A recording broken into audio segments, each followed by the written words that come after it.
Un Airbus 330 se topa con tormentas a más de 9.000 metros sobre el Atlántico y desaparece en plena noche. ¿Empezó todo con un rayo? Un Boeing 737 se hace pedazos al caer cerca de la pista. Estábamos en el aire y entonces nos caímos. Las fuerzas G destrozan un Boeing 747 fuera de control que cae en picado al Pacífico. Las caras se nos estiraban hacia atrás, no íbamos a sobrevivir. Cuando los pilotos dependen en exceso del sistema automatizado, puede suceder una catástrofe. Hemos perdido un avión con 228 personas a bordo. Nuestras reconstrucciones realistas revelarán los momentos críticos que llevaron al desastre.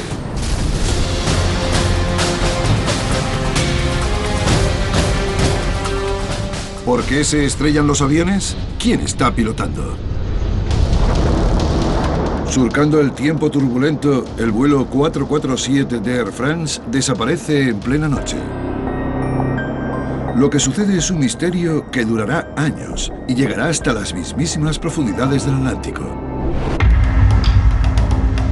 31 de mayo de 2009. El vuelo 447 de Air France despega de noche desde Río de Janeiro, Brasil. El Airbus 330 lleva 228 personas entre pasajeros y tripulantes y ha de llegar a la mañana siguiente a París, Francia. Los aviones que hacen esta ruta cruzan una gran distancia sobrevolando el océano Atlántico. En cierto punto de este vuelo transoceánico deja de haber cobertura por radar. Y los pilotos tienen que pasar por ciertos puntos de comprobación. A las 3 horas de vuelo, los pilotos pasan por el punto Intol. Será el último contacto verbal que haga el vuelo 447. El avión se topa con turbulencias moderadas al pasar por la zona de convergencia intertropical. Aquí los vientos de los hemisferios norte y sur colisionan y pueden generar tormentas severas. Se supone que una media hora después el avión tiene que entrar en el espacio aéreo senegalés. Pero la tripulación no se pone en contacto con los controladores aéreos de Senegal. El vuelo 447 de Air France está desaparecido. Cuando se hace de día, envían un equipo de búsqueda aérea que peina los kilómetros que rodean la última posición conocida del avión. ¿Está el avión en la superficie del agua? ¿Hay supervivientes? Pero a principios de la tarde, los oficiales de Air France y el gobierno francés suponen que el avión está perdido en el mar. No cabe duda de que es una catástrofe. Y hemos perdido un avión con 228 personas a bordo. Si queda alguna duda sobre el destino del vuelo 447 5 días después, unos siniestros descubrimientos las despejan. Encuentran cuerpos, tarjetas de embarque y trozos pequeños del avión flotando en la superficie del océano. Al día siguiente aparece la primera parte importante de los restos del avión, el estabilizador vertical. Pero sigue habiendo más preguntas que respuestas sobre qué hizo caer al Airbus 330. Parece que hubo una ruptura en pleno vuelo. ¿Empezó todo con un rayo? Los investigadores tendrán que localizar el cuerpo principal del fuselaje y los registradores de vuelo.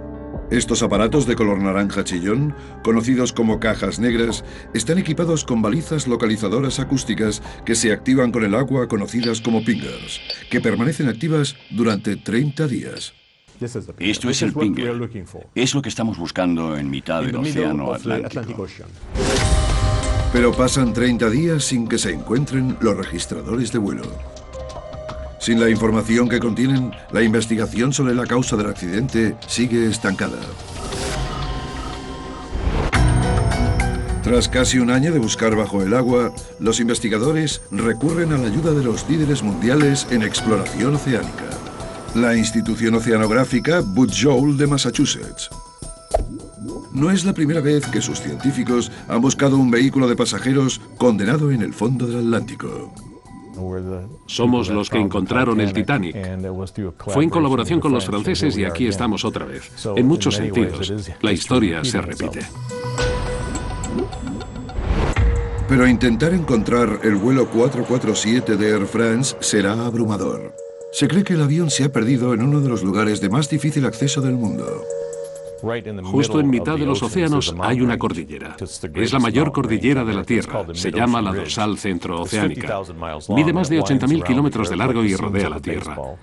Está casi toda sin explorar, pero es de los accidentes geográficos más increíbles del mundo. Ahí la profundidad media del océano es de más de 3 kilómetros. Buscar las cajas negras es como buscar algo del tamaño de una caja de zapatos en las montañas rocosas, de noche, con una linterna y sin mapa. Es como buscar una aguja en un pajar, pero primero encuentra el pajar. La zona de búsqueda era una especie de círculo de 64 kilómetros de radio alrededor de la última posición conocida, y eso es un terreno muy grande. Ese círculo en mitad de Nueva Inglaterra incluiría Massachusetts, Vermont, Nuevo Hampshire, Rhode Island y Connecticut. Teníamos que estrechar el cerco y les pedimos a los modeladores, a los que entendían de viento, de olas y de cosas que flotan, que nos llevasen al pajar que tocaba y que desde ahí nos las apañaríamos.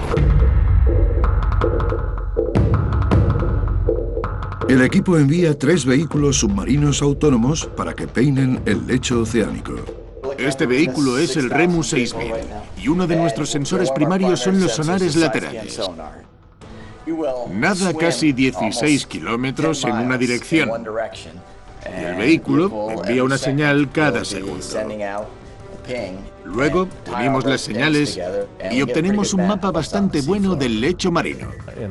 Podríamos saltarnos el avión del fondo por un segundo y sería menos de 1 minuto de datos. Cuando la expedición marina de un mes termina, el equipo vuelve con las manos vacías. No era ese pajar. Estábamos convencidos de que con tiempo y recursos encontraríamos el avión. Casi un año después, y tras haber identificado un pajar nuevo, se disponen a llevar a cabo una segunda expedición. En la primera semana, el sonar encuentra una pista prometedora. Algo a 4 kilómetros de profundidad. Una mancha en el lecho marino que no pegaba ahí. Era de unos 200 metros de ancho por 600 de largo. Volvimos con los vehículos. Reprogramamos uno para que volviese y usase las cámaras para sacar fotos del lugar. Cuando recibimos las primeras imágenes, quedó claro que eran del avión. Estaban el tren de aterrizaje, los motores y otras partes del avión. Aún había cadáveres en el lecho marino. No nos lo esperábamos. No pensábamos que años después pudiese seguir habiendo restos humanos allí. La parte emocional de la expedición nos hizo sentir cosas que no habíamos sentido nunca. Además de los restos del avión, se recuperan 104 cadáveres.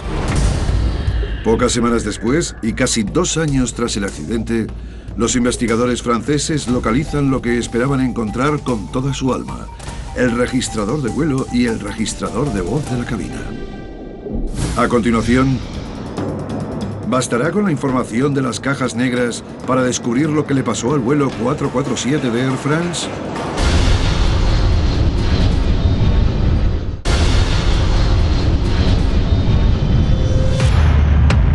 El vuelo 447 de Air France desaparece sobre el Océano Atlántico, fuera del alcance del radar, sin testigos ni llamada de socorro. Tardan casi 2 años en encontrar los restos en el fondo del océano. Tras descargar la información del registrador de vuelo y del registrador de voz de la cabina, los investigadores empiezan a descubrir qué ocurrió a bordo del Airbus 330. El 447 iba en vuelo normal a 10.600 metros. El piloto automático y el autoacelerador estaban conectados, pura rutina. Unas 3 horas y media después del despegue, el capitán sale de la cabina para descansar e intercambia posiciones con uno de los 2 copilotos. El avión está teniendo turbulencias leves al volar por la inestable zona de convergencia intertropical, donde el aire caliente y húmedo asciende, se enfría y se condensa, creando grandes formaciones nubosas. Pero los pilotos no saben que el hielo se está acumulando dentro de unos sensores cruciales, llamados tubos de Pitot.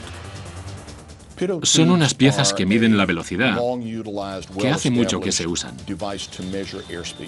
Son propensos a congelarse y por eso se los calienta. Pero el hielo está superando las capacidades de la calefacción y los tubos de Pitot se congelan. En un avión muy automatizado, si se congela el tubo, pierdes el aire a presión, del que dependen todos los ordenadores. Sin la velocidad adecuada para funcionar, el piloto automático y otros sistemas automatizados se desconectan. Los copilotos tienen que controlar el avión manualmente sin poder monitorizar la velocidad. Lo importante es no hacer grandes cambios en el avión. Lo más seguro es que te recuperes enseguida. Si empiezas a modificar muchas cosas, puedes ir a peor. El capitán sigue sin estar en la cabina de vuelo y el copiloto, en el asiento derecho, que es el tripulante más joven y con menos experiencia, intenta nivelar el avión, que se ve sacudido por las turbulencias, pero se pasa con la palanca de control lateral y hace que el avión se eleve en un ángulo muy pronunciado. Se pasó mucho, tanto en magnitud como en duración. El avión reacciona con mayor violencia que a una altitud más baja o que con el sistema automatizado. El aviso de entrada en pérdida suena 2 veces en la cabina. Las lecturas de velocidad han estado mal menos de 30 segundos y ahora están volviendo a funcionar. Pero en ese rato, el vuelo se ha desestabilizado y el avión sube rápidamente a una velocidad de más de 2.100 metros por minuto. Las cosas se pusieron muy confusas enseguida, porque veía que tenía mucha velocidad, pero le faltaba elevación. El flujo de aire sobre las alas es fundamental para generar elevación y aguantar el peso del avión. O sea que puedes inclinar hacia arriba el morro del avión, pero el avión caerá porque las alas no podrán producir la elevación necesaria. El piloto no controlaba la altitud, no sabía que estaba a 11.500 metros. Cuando el avión llegó a su altitud máxima no pudo seguir ascendiendo. Si entran en pérdida, no hay mucho aire para poder seguir volando a esa altitud. Las alas pierden elevación y el avión entra en pérdida. Empieza a caer a plomo, descendiendo a 3.000 metros por minuto. En la cabina hay confusión. Los pilotos no se dan cuenta de que el avión ha entrado en pérdida. Bajar el morro es la única medida apropiada que ha de tomar el piloto. Recuperar el flujo de aire sobre las alas hace que generen elevación y salir de la entrada en pérdida. Pero el copiloto del asiento derecho hace lo contrario y sigue intentando ascender. Eso no se hace.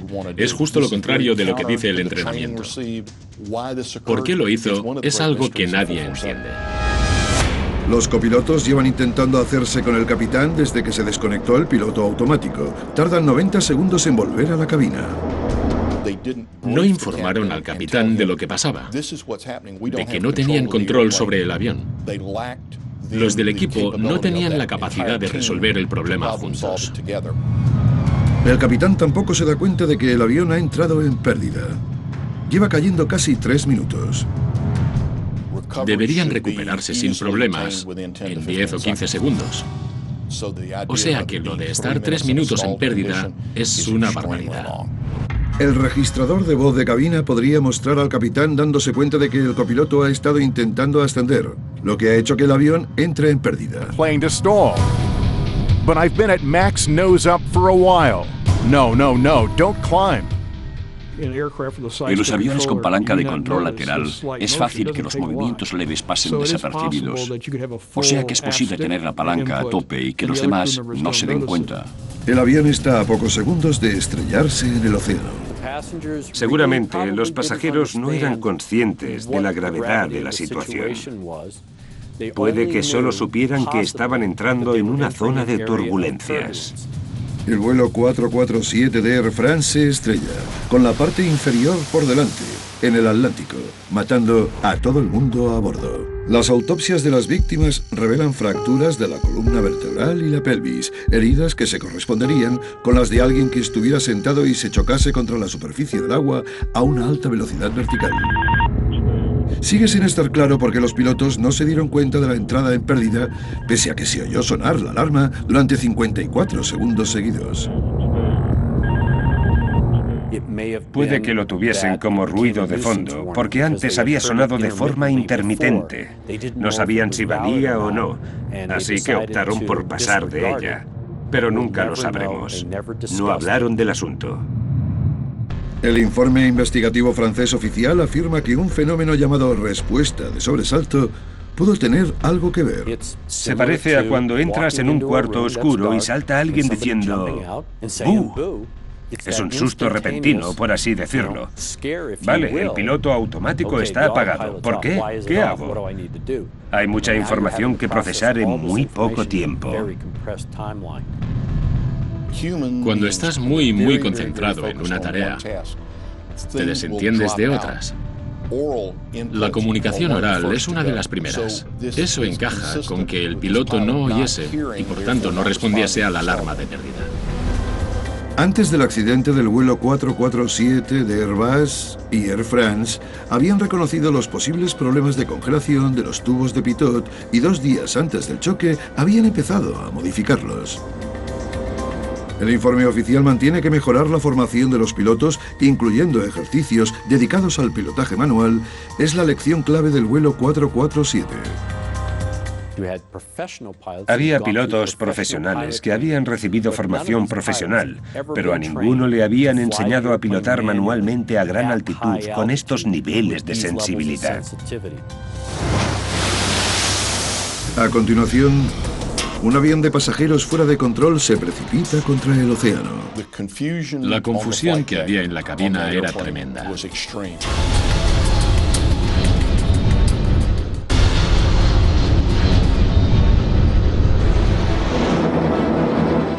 Un Boeing 747 cae en picado hacia el océano. Las potentes fuerzas G van en aumento y el avión está a punto de hacerse pedazos. 19 de febrero de 1985. El vuelo 006 de China Airlines sobrevuela el Océano Pacífico a casi 12.500 metros de altura. A bordo van 274 pasajeros y tripulantes que viajan desde Taipei en Taiwán a Los Ángeles. Era mi cumpleaños y mi amigo se lo dijo en plan, es su cumpleaños, vamos a celebrarlo en el aire. Y eso hicimos. Bebimos sin parar. Nos trajeron champán cantando el cumpleaños feliz. A las 10 horas de vuelo, la tripulación detecta una pérdida repentina de potencia en el motor número 4 del Boeing 747. El procedimiento normal, si pierdes un motor, es descender. La tripulación tiene que descender a 9.144 metros, donde el aire es más denso, para intentar reiniciar el motor. En vez de eso, el capitán le pide al ingeniero de vuelo que intente reiniciar el motor mientras siguen a casi 12.500 metros. El intento de reinicio fracasa y la constante pérdida de potencia empieza a ralentizar el avión, pero ese no es el único problema. Si falla un motor, el suministro de potencia es asimétrico y descompensado, y el avión tenderá a ladear hacia el motor que falla, porque la otra ala genera mayor potencia. El avión está alabeando hacia la derecha, hacia el motor número 4. La primera acción correctiva es usar el timón para equilibrar el avión, apagar el piloto automático, hacer las correcciones y luego volver a encenderlo. El piloto automático no usa el timón, sino los alerones, que son esas piezas pequeñas en los extremos de las alas. Pero con los alerones no basta para corregir el alabeo. Al capitán le preocupa el problema del motor 4 y sigue con el piloto automático conectado. Es parecido a los coches. Solo puedes girar el volante hasta cierto punto y luego se para. En los aviones igual. El piloto automático solo puede deflectar los alerones hasta cierto punto y luego para y te dice que no puede hacer más porque no puede seguir moviéndolos, que hay que hacer otra cosa para corregir. Han pasado más de 3 minutos y medio desde el fallo del motor 4. El capitán desactiva el piloto automático. La tripulación sabe que el avión está alabeando a la derecha, pero no se dan cuenta de lo mucho que ya se han desviado. La confusión que había en la cabina era tremenda. Estaban entre nubes y no podían mirar y ver el horizonte natural, sino que dependían de los instrumentos. En ese caso en concreto, los pilotos estarían mirando el indicador del horizonte artificial que muestra la alineación de las alas comparada con el horizonte. Cuando el capitán miró el indicador, y vio que no respondía como esperaba. Pensó que el instrumento había fallado. Cuando decidieron no fiarse de los instrumentos, se quedaron sin posibilidades de saber en qué dirección iban. Al instrumental no le pasaba nada. Daba lecturas correctas de lo que hacía el avión. El avión ha alabeado más de 60 grados a la derecha. El morro se inclina hacia abajo y el avión empieza a caer en picado. Oí un ruido muy fuerte en el avión. Por la formación y mi instinto, enseguida reculé y me agarré al asiento más cercano. Al final el avión quedó casi en vertical mientras caía rapidísimamente a velocidades muy altas contra el Pacífico. A continuación, Iban a una velocidad excesiva. Esas condiciones pueden hacer pedazos el avión.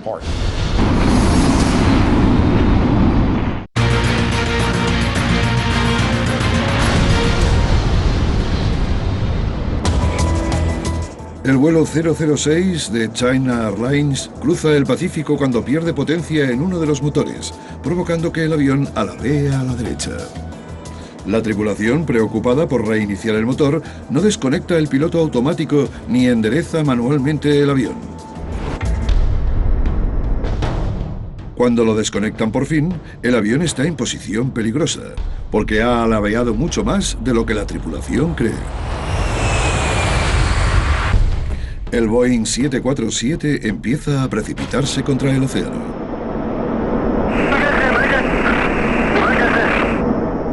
La exazafata Angie Wang acaba de servirles el desayuno a los pasajeros. De repente, noté que me pesaban las piernas y como si me fueran a lanzar hacia el techo.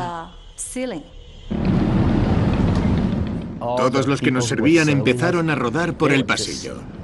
Las bandejas, los fideos, los vasos, todo salió volando hacia la parte delantera.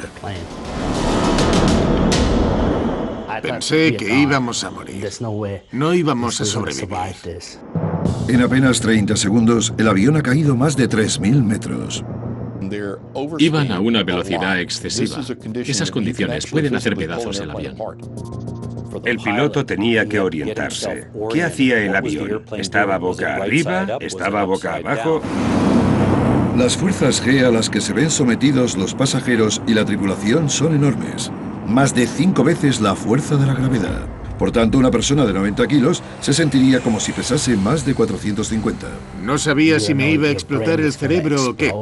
Las caras se nos estiraban hacia atrás, como si nos tirasen. No podías abrir la boca, ni mover los brazos, ni mover nada. Había un silencio total porque no podíamos ni emitir sonidos. Cuando intentaron averiguar qué pasaba, la tripulación acabó con la cara contra la columna de control de lo potentes que eran las fuerzas G. Las fuerzas del aire y las G son tan potentes que las compuertas que cubren partes del tren de aterrizaje principal salen volando. Un boom enorme. Pensé que el avión había explotado. Y abrí los ojos y seguía vivo. Y en caída libre. En la parte trasera del avión, las puntas del estabilizador horizontal se separan de la cola.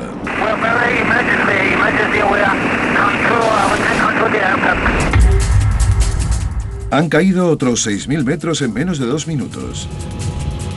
El avión atraviesa el manto de nubes y, de casualidad, está orientado boca arriba. Ahora sí tenían un horizonte natural de referencia.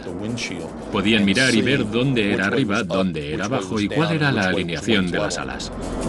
Pero solo hay 3.350 metros entre el avión y el océano. Veía el agua y las olas rompiendo cada vez más y más grandes, como si tuviese una lupa. Grité mentalmente. Dije, Dios, ayúdame. La tripulación estira al máximo la columna de control y con el horizonte intenta estabilizar el avión, pero sigue perdiendo altitud. Pareció una eternidad. Pero de golpe paró. Justo después de llamar a Dios, el ruido desapareció y bajó la presión. Por fin, tras haber caído más de 9.000 metros en menos de 2 minutos y medio, el morro empieza a elevarse y el avión se estabiliza a casi 2.900 metros.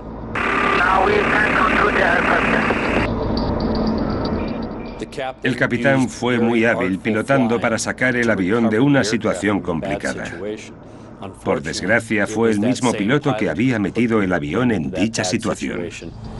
El vuelo 006 ya no cae en picado, pero siguen en peligro. La tripulación se da cuenta de que con la resistencia del tren de aterrizaje les faltará combustible para llegar a Los Ángeles. En su lugar, intentarán ir a San Francisco. No sabían cuánto daño habían sufrido. Estaban pensando en si los controles de vuelo funcionarían al aproximarse a San Francisco. Conforme se acercaban, se les iban ocurriendo preguntas así. ¿Vamos a llegar? Falta hora y media, es mucho. Ahora a menor altitud y con mayor densidad del aire, la tripulación consigue reiniciar el motor número 4. Dentro de la cabina, las fuerzas G les han pasado factura a los pasajeros. Muchos están heridos. Me hice daño en la espalda al estamparme contra el lado del avión. La gente vomitaba o se lo hacía encima en el baño o en la ropa y los asientos. Era un olor horroroso. La tripulación se prepara para aproximarse al aeropuerto internacional de San Francisco, pero el avión está dañado y no saben si podrán aterrizar de forma segura. Los que estaban en lo alto de la torre con los prismáticos estaban todos mirando el tren de aterrizaje, por si faltaba algo o había algo roto. Miré por la ventana y había ambulancias, camiones de bomberos y de todo a cada lado de la pista. El avión toca tierra y el tren de aterrizaje aguanta el peso mastodóntico del Boeing 747. Estaba emocionado de seguir vivo. Encima, en mi cumpleaños. Cuando salimos del avión, miré arriba y vi que al estabilizador le faltaban 3 metros por cada lado. Había cables colgando. Un buen agujero bajo el tren de aterrizaje. Las alas del avión también se han doblado unos 5 centímetros por las fuerzas aerodinámicas. Tuvieron mucha suerte de que el avión estuviese tan bien hecho y tan bien diseñado que pese a la maniobra extrema no se hiciera pedazos. Cuando nos reunimos con el capitán en la puerta, nos dijo: no habéis muerto por los pelos. Yo flotaba en una nube de agradecimiento por seguir vivo. Me dieron otra oportunidad. Abracé a mis hijos y a mi mujer. Si la tripulación no hubiese conseguido que el vuelo 006 se recuperase de la caída, dada la velocidad del descenso, se hubiesen estrellado en 30 segundos. El capitán tuvo suerte de contar con más de 9.000 metros para recuperarse del picado a toda velocidad, porque si le llega a pasar a 6.000 metros, igual le hubiese faltado altitud para poder recuperarse del todo antes de estrellarse. La investigación de la Junta Nacional de Seguridad del Transporte concluye que la capacidad de decisión del capitán pudo verse perjudicada por la monotonía, el aburrimiento y el cansancio. Los pilotos con jet lag cruzan muchas zonas horarias y sus patrones de sueño se ven afectados. Hay estudios que lo equiparan con el nivel de alcohol en sangre necesario para perjudicarte. Si el piloto está muy cansado, rinde menos. La pregunta no es si pasa, sino hasta qué punto. Los investigadores creen que pese al fallo del motor número 4, la causa del accidente fue la preocupación del capitán por el problema del motor, que no vigiló los instrumentos de vuelo y que confió demasiado en el piloto automático. Si un avión de 4 motores pierde uno, no es una catástrofe ni una emergencia, siempre que se controle adecuadamente y todos los tripulantes se ocupen del asunto. La automatización les viene muy bien a los pilotos, pero como todo, tiene sus límites. Depende de la persona resolver el problema. A continuación, lo vi caer del cielo como si fuera un ladrillo. Aterrizando entre la niebla a un 737 se le queda corta la pista. No tenía ni idea de qué había pasado, pero algo iba mal y teníamos que salir.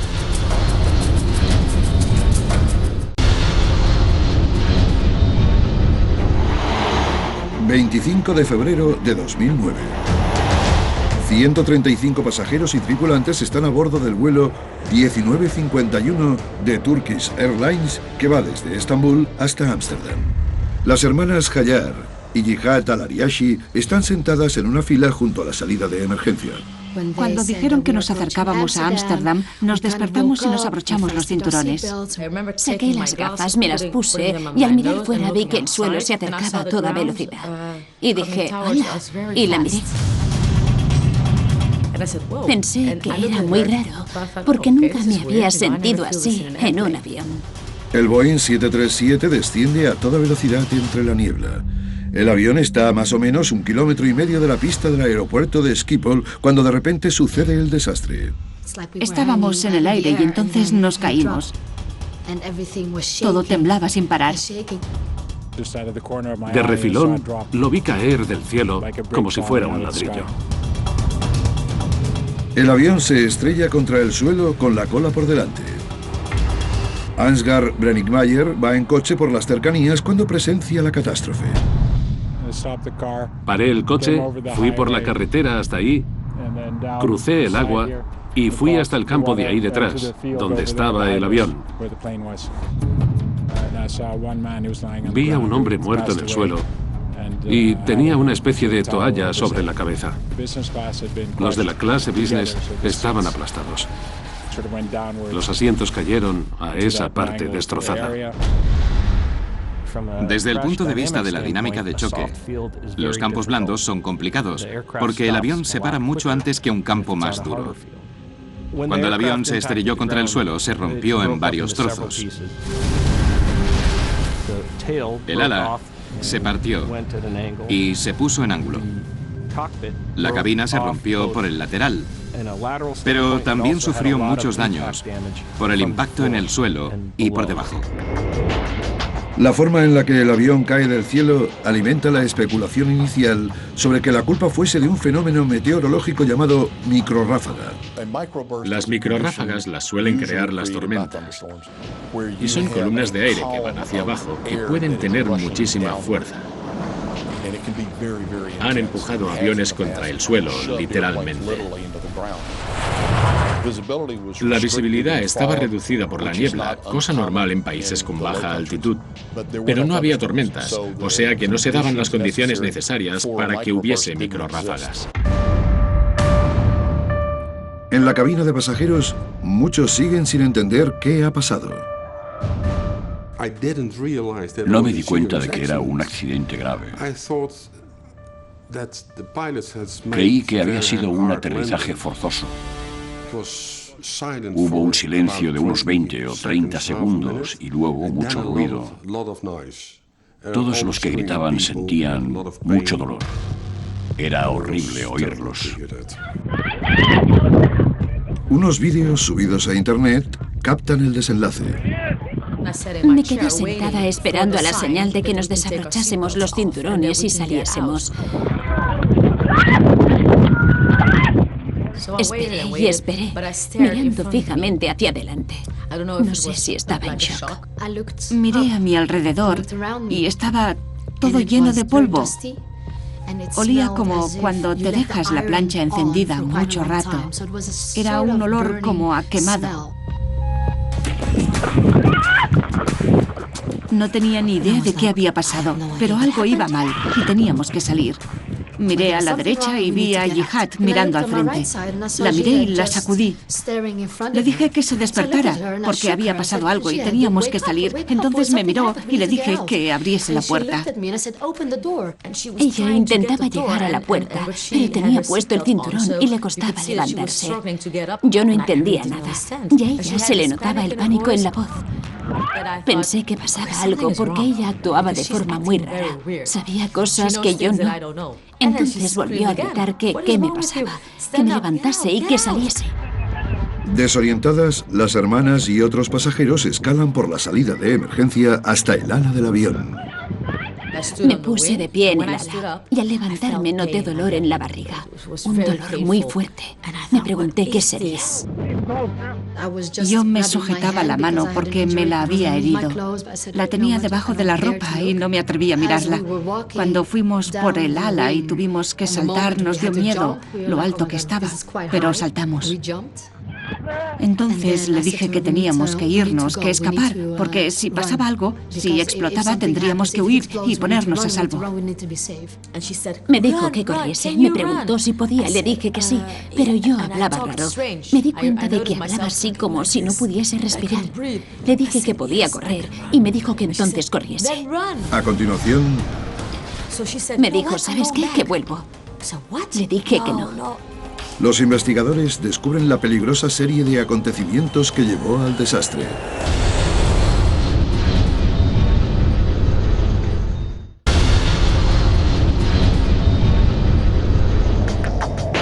El vuelo 1951 de Turkish Airlines se acerca al aeropuerto de Ámsterdam Schiphol, cuando de repente se estrella contra el suelo. Los vídeos subidos a internet captan la devastación. Tras evacuar el avión, las hermanas Yahar y Jihad al-Ariachi están en shock. Mi hermana me dijo que había que llamar a nuestros parientes. Me dijo que el teléfono estaba en el avión. Me dijo, ¿sabes qué? Que vuelvo. Le dije que no. No podía ni hablar. Pensé que Hayar era muy imbécil. Seguía oliendo a queroseno. Podría haber un incendio e iba a volver al avión. Me subí al ala y fui despacio hacia la salida de emergencia. Volví a entrar, miré a mi alrededor y entré en la cabina para coger mis cosas. Entonces oí una voz y la miré. Y estaba de pie en el ala. Me dijo, tengo todo lo nuestro. Pensé que se había vuelto loca del todo. Creo que estaba en shock, porque decía cosas sin sentido. Si me preguntasen que si volvería a un avión que se ha estrellado, diría que no. Pero hice algo que no tendría que haber hecho. A las hermanas las atienden por cortes y magulladuras leves. Mueren 9 personas y casi todo el mundo a bordo sufre heridas, muchas de las cuales son graves. Los 3 tripulantes sufrieron heridas mortales. Los 5 pasajeros estaban en la parte delantera del avión, en primera clase. Hubo otro muerto, el auxiliar de vuelo de la parte trasera del avión, donde se rompió. Casi todas las heridas eran piernas rotas o espaldas rotas. Lo sorprendente es que los de las espaldas rotas pudieron salir andando del avión, pero en cuanto se les pasó el shock, ya no pudieron seguir caminando. El avión está destrozado, pero los trozos desperdigados les dan a los investigadores las primeras pistas de qué ha pasado. Los motores estaban por delante de los restos principales, o sea que habían llegado más lejos que el resto del fuselaje. Eso podría significar que los motores estaban en marcha. Parece que los motores funcionaban, pero no se sabe mucho más. Para intentar descubrir qué ha pasado, los investigadores localizan el registrador de datos de vuelo y el de voz de la cabina. Al descargarla, la información crucial revela una peligrosa serie de acontecimientos que sucedieron a bordo del vuelo 1951 de Turkish Airlines. Cuando el avión se acercaba, Control Aéreo les asignó una posición para la que tuvieron que ascender. Por eso luego tuvieron que descender con mucha rapidez. Iban más rápido de lo que debían. Estaban un poco más altos de lo que debían. Control Aéreo acercó demasiado el avión a la pista, así que descendían rápido. Desplegaron el tren de aterrizaje y empezaron a configurar el avión para aterrizar sabiendo que tenían que frenar. Pero un indicador llamado radioaltímetro, que se usa para medir la altura del avión sobre el suelo, ha fallado.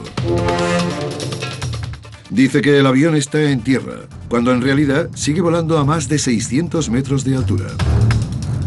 La tripulación se percata del problema, pero no se da cuenta de que el altímetro defectuoso afectará peligrosamente al sistema de autoacelerador, que controla la velocidad del avión ajustando la potencia de los motores.